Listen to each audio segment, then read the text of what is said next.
It's clear to me that too many Christians cling to the symbol of Jesus while neglecting the substance of his teachings. This opens the door to two fundamental errors. First, it lets everyone invent their own semantics, deciding for themselves what the symbol of Jesus means. Second, it allows for a so-called personal relationship with him that excuses the hard work of actually living by his words. That, in a nutshell, is the root of Christian nationalism in the US today. To the nationalist, Jesus isn't the teacher of the Sermon on the Mount. He's a battle flag, a comrade in arms marching at the head of an army of true believers. Make no mistake, this is not an accident, it's the plan. By elevating symbol over substance, they're free to bend the meaning of Jesus into whatever shape serves their political aims.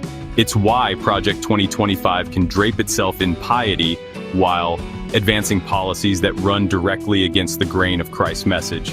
They can cloak policy in slogans and sanctimony, and they have another weapon, the Bible itself, wielded as an authoritarian bludgeon. Scripture, like any powerful tool, can cut both ways. It contains seeds of grace and mercy, but also the venom of an ancient tribal worldview that justified slaughtering outsiders in the name of God. Which side of that duality gets emphasized depends entirely on the hand that holds it.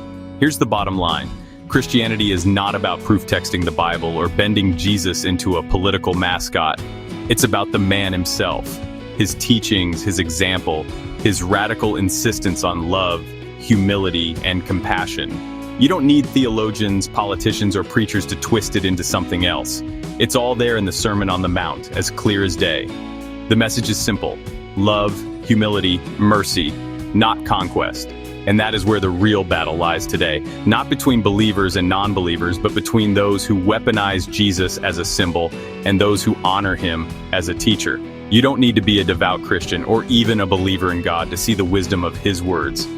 They are a blueprint for living with dignity, compassion, and justice, regardless of creed. So let's be clear, this hijacking of Jesus is not just bad religion. It's a betrayal of humanity's highest truths. It's time to stand up, speak out, and act against this bastardization of the sublime. The Sermon on the Mount doesn't call us to conquer, it calls us to love. And if we can reclaim that truth, we reclaim not only Christianity, but a way of life worth fighting for. Take a step in the fight to put faith in service of humanity, and not just those who use it for political gain.